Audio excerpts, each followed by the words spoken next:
Jusqu'à 9h, Good Morning Business. Et à 7h20, nous sommes donc avec Christopher Dembick, le chef économiste de Saxo Bank, qui est avec nous ce matin. Bonjour. Bonjour. Alors on va remettre, on va parler des faits. Hein. On parle beaucoup de l'inflation, des perspectives, mais en vrai, ce qu'on veut savoir, c'est comment vont les entreprises. Quelle est la situation financière et le chiffre d'affaires des entreprises françaises et mondiales? Les entreprises, elles vont plutôt très très bien. Ce qu'il faut dire, c'est qu'avant la crise, même, on avait des entreprises en France qui étaient en très bonne santé pour la plupart, avec des fonds propres beaucoup plus solides qu'avant la crise de 2007-2008. Et surtout, on a eu un accompagnement extrêmement important du gouvernement, indéniablement, qui fait que la plupart des entreprises s'en sortent très très bien. Ouais. On a vu les résultats trimestriels, les perspectives sont très bonnes. On a quelques inquiétudes, ça a été communiqué sur la hausse du coût des matières premières, mais le point, j'oserais dire, qui est positif, c'est que finalement, cette hausse du coût des matières premières, et vous en parliez tout à l'heure, elle reste relativement marginale, ça n'aura pas un impact sur l'intégralité de la chaîne de transformation.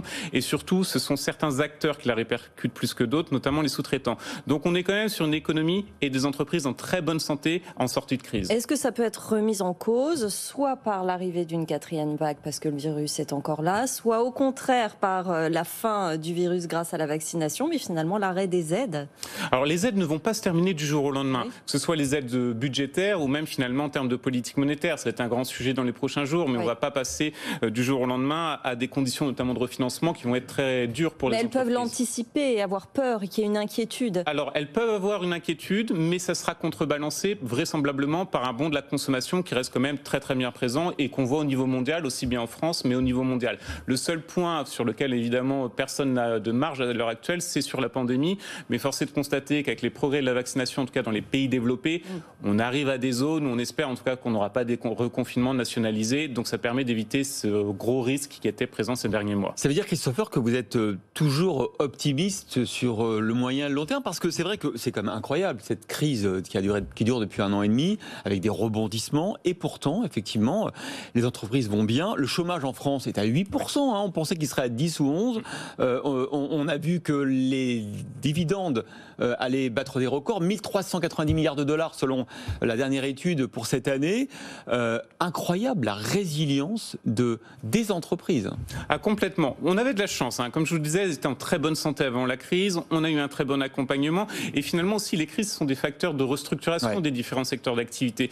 Les entreprises françaises, notamment dans le domaine du luxe, elles restent toujours très solides. Elles ont gagné des parts de marché à l'étranger. On le voit très bien en Asie. Elles sont en très bonne position. Vous avez les grandes entreprises, bien sûr, qui sont adossées un peu aux nouvelles technologies, qui se sont consolidées. Donc c'est aussi un facteur souvent de prise de marché, de gain pour certaines entreprises. Vous avez peut-être entendu ce débat juste avant, tout à l'heure, il y a quelques minutes, entre Nicolas Dose et Jean-Marc Daniel. Ils n'étaient pas du tout d'accord sur l'inflation. Vous, quelle est votre opinion? Est-ce que ça y est, on y est, c'est le début, ça va durer? Ou est-ce que, comme Jean-Marc Daniel le dit, c'est juste temporaire? On aura une inflation effectivement un peu plus élevée pendant quelques années vraisemblablement. Simplement, l'inflation américaine et l'inflation en zone euro et notamment en France, c'est pas du tout les mêmes niveaux. On le voit d'ailleurs à l'heure actuelle. On est autour des 5% du côté des États-Unis. Elle reste très très contenue, notamment en France. Donc du côté français, ça va plutôt être une inflation très localisée. Je vous le disais, qui va être répercutée à l'heure actuelle beaucoup plus sur les sous-traitants. On le voit notamment dans le domaine automobile et éventuellement les matières premières agricoles. Et là, ce sera plutôt le consommateur qui sera répercuté. Mais on n'est pas sur un bon inflationniste. En tout cas, il n'y a pas d'élément qui va dans ce sens-là. Alors, est-ce que vous pensez, Christopher, que les marchés jouent à se faire peur? Parce qu'on l'a vu la semaine dernière, il a suffi que la Banque centrale américaine évoque peut-être une accélération de son calendrier de réduction de rachat d'actifs pour que tout le monde déprime. Est-ce qu'on a tort? Parce qu'en fait, ce qui est important, c'est ce que vous dites, la solidité des entreprises, leurs résultats financiers, leurs perspectives de croissance, les révolutions industrielles et technologiques. Oui, aujourd'hui, on se fait vraiment peur parce que même du côté de la Banque centrale européenne, bien sûr, il y aura ce fameux tapering, cette réduction de rachat d'actifs, mais ça va rester très mesuré dans tous les cas. La Banque centrale américaine ne va pas du jour au lendemain réduire massivement. Donc ça veut dire vous aurez encore beaucoup de liquidités sur le marché, vous aurez des conditions de refinancement qui seront encore très bonnes. Donc pour les entreprises, ça restera quand même un panorama et des perspectives très solides et très optimistes. Peut-être que quand même, il y a un moment donné où les arbres ne montent pas jusqu'au ciel. On a vu, ça d'ailleurs c'est intéressant ce décalage. On voit d'un côté Wall Street qui a été depuis 2001 qui a multiplié par 3 la valeur de l'indice. En France, péniblement, on retrouve les niveaux de 2001. Alors oui, vous avez quand même un afflux de capitaux qui est beaucoup plus important du côté américain. Ça joue toujours dans les allocations d'actifs. Vous avez aussi des shifts en termes de croissance d'activité qui sont plus élevés aux États-Unis. Donc dans tous les cas, on sait très bien. 3 fois quand même. Le Dow C'est Jones beaucoup vaut plus 3 attractif. fois ce qu'il valait en 2001. Nous, on en est toujours le CAC 40 vaut ce qu'il valait en 2001. Tout à fait, mais c'est beaucoup plus attractif aux États-Unis. Si vous regardez aussi du côté du Nasdaq, indéniablement, vous avez des valeurs sur lesquelles vous devez être automatiquement investi lorsque vous êtes placé sur le marché financier. Du côté français, grosso modo, à part peut-être certaines valeurs pétrolières et aussi le luxe, c'est vrai que c'est beaucoup moins attractif, et notamment pour les investisseurs étrangers. C'est pour ça, Christopher Dembick, que vous allez vivre une nouvelle aventure en tant qu'administrateur de Substrate Artificial Intelligence. Vous dites qu'il faut aller sur l'IA, c'est le moment.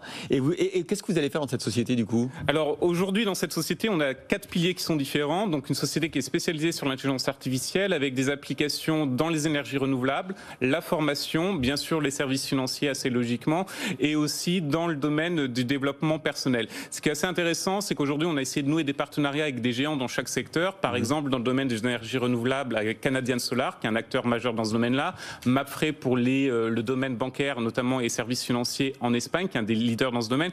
Et l'objectif, et on le comprend, c'est que l'économie de demain, ça va être une économie où l'intelligence artificielle aura un rôle de plus en plus prépondérant. Et bien évidemment, ça va être un facteur aussi très important pour avoir une économie décarbonée, notamment dans les énergies renouvelables. L'intelligence artificielle est un facteur clé aujourd'hui. C'est que l'IA nous passionne et que Substrate Artificial Intelligence va rentrer en bourse à Paris. Tout à fait. À Paris, effectivement. À l'automne. Et donc on verra nous voir. Exactement, dans quelques semaines. Merci beaucoup, Christopher Dembick, d'être venu avec nous ce matin dans Good Morning Business.